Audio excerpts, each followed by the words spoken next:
আবৃত্তি করছেন এই লেখনী সংগতম সুন্দরতম সুন্দর। এই কবিতা আবৃত্তির মধ্যে দিয়ে দলীয় সঙ্গীত শুরু হতে যাচ্ছে, দলীয় আবৃত্তি শুরু হতে যাচ্ছে। কেমন লাগছে আজকের এখানে? বিশ্বকবি রবীন্দ্রনাথ ঠাকুরের ১৬৩তম উদযাপন উপলক্ষে ৩ দিনব্যাপী সাংস্কৃতিক অনুষ্ঠানের আয়োজন করা হয়েছে। এই সাংস্কৃতিক অনুষ্ঠানে অনেক আয়োজনের মধ্যে দিয়ে অনেক সুন্দর মনোরম পরিবেশে আয়োজন করা হয়েছে। তো অনেক ভালো লাগলো এই কাছের বাড়িতে এসে। আজ প্রথম দিন, আরো ২ দিন আছে। প্রথম দিনে আমাদের এখানে অনেক সুন্দর মনোরম অনেক দর্শক দেখা যাচ্ছে, অনেক সাংবাদিক মিডিয়াও আছে এখানে, অনেক ভাই বোন সবাই দেখে যাচ্ছে। এই অনুষ্ঠানে সবাই আমন্ত্রিত, অনেক ভালো লাগলো। আরো ২ দিনে ভালো থাকবে ইনশাআল্লাহ। ধন্যবাদ।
বুঝে দিবেন কয়বার তো দেবো ড্রাইভার কই বাইন্দে যে বাইর করি আপনি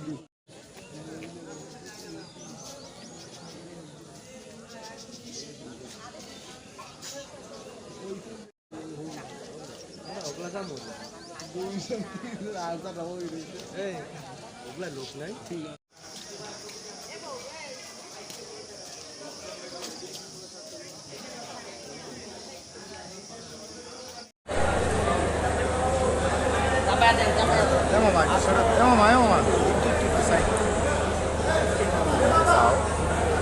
সভাপতির অনুমতি সাপেক্ষে অনুষ্ঠান শুরু করতে যাচ্ছি। সম্মানিত সুধী,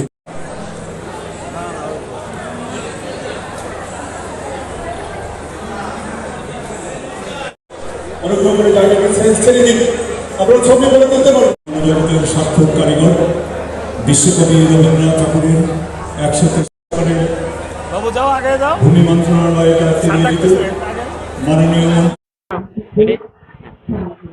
আজ রবীন্দ্রনাথের ১৬৩তম জন্মবার্ষিকী। তো আমার এখানে একটা পারফর্ম ছিল নৃত্য, তো এটা হয়ে গেছে। আমরা এখানে এসে খুব আনন্দিত হয়েছি, প্রত্যেকবারই আমরা এই নৃত্যতে অংশগ্রহণ করি। তো আজকে ঘুরছি পিছে আরো অনেকেই নৃত্যতে অংশগ্রহণ করেছে, দেখলাম খুব ভালো লাগছে। এই তারেক ভিডিও বন্ধ করো। সম্মানিত সুধীবৃন্দ, এ পর্যায়ে দলীয় আবৃত্তি নিয়ে আসছেন। আমি সকল বিশেষ অতিথি সহ দর্শকদের মধ্যে উপস্থিত রয়েছেন। কেমন লাগছে আজকের এখানে? বিশ্বকবি রবীন্দ্রনাথ ঠাকুরের ১৬৩তম উদযাপন উপলক্ষে ৩ দিনব্যাপী সাংস্কৃতিক অনুষ্ঠানের আয়োজন করা হয়েছে। এই সাংস্কৃতিক অনুষ্ঠানে অনেক আয়োজনের মধ্যে দিয়ে অনেক সুন্দর মনোরম পরিবেশে আয়োজন করা হয়েছে।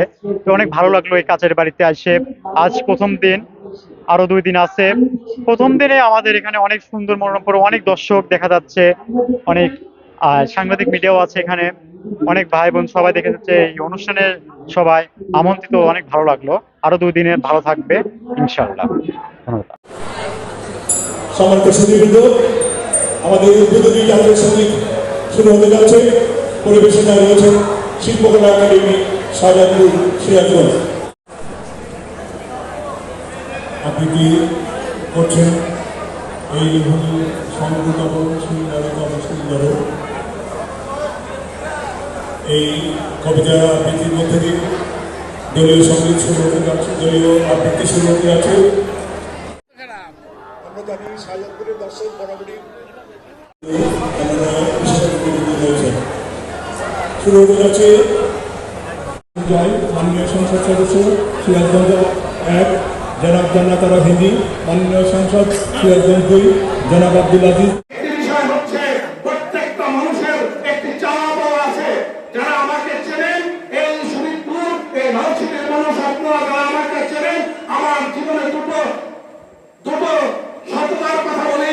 আমি ব্যক্তি জীবনে কোথাও যদি কোনোখানে 100 টাকা যদি কোনো দুর্নীতির বিষয় থাকে, আপনারা বলবেন, আপনারা আমাকে জানাবেন, আমি এই নির্বাচন থেকে সরে যাবো ইনশাআল্লাহ। কারণ বিশ্বাস করি না, দুর্নীতির পক্ষে দাঁড়াই না। আমি দুর্নীতির বিরুদ্ধে সবসময় জেহাদ ঘোষণা করি। মাদকের বিরুদ্ধে আমার জেহাদ, অন্যায়ের বিরুদ্ধে জেহাদ। কারণ আরেকটি কথা বলতে চাই, আমাদের পরিবার অত্যন্ত স্বল্প পরিবার না হলো মধ্যবিত্ত পরিবার। সেই পরিবারের থেকে আমার যে শিষ্টাচার, সেই পরিবারের যে আমার শিক্ষা, সেই পরিবারের যে আমাদের সহমত, সেখানে কোনো মানুষ আমার কাছ থেকে অপমানিত হবেন না। কোনো মানুষ আমার সাথে কোনো খারাপ আচরণের সুযোগ নাই। যদি একটি মানুষ আপনারা এখান থেকে জনপ্রতি বরিশালে যান, আমাদের এলাকায় ধরবেন, যদি এই 57 বছর বয়সে একটি মানুষ যদি বলতে পারে যে সালাউদ্দিন খান সাইয়ের সাথে একদিনের জন্য মনোনয়ন হয়েছে, তাহলে আগে এই নির্বাচন থেকে অব্যাহতি হবে ইনশাআল্লাহ। আর আপনারা জানেন, আমি এখানে শুধু নির্বাচন করতে আসছি শুধু সম্মানের জন্য। আমার কোনো চাওয়া পাওয়া নাই। আল্লাহ পাক আমার মতো একজন সাধারণ মানুষকে যা দিয়েছে, যতটুকু দিয়েছে, আমি আল্লাহর কাছে শুকরিয়া কথা বলবো।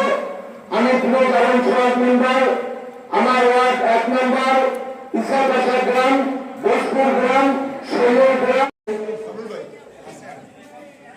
নইলে আল্লাহর কাছে জবাব দিতে হবে। কিন্তু এ কথা আমার না, এ কথা আলেমের কথা।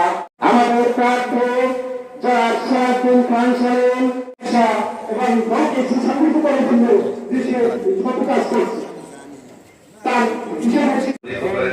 سبحان ربك رب العزة عما يصفون سلام على المرسلين والحمد لله رب العالمين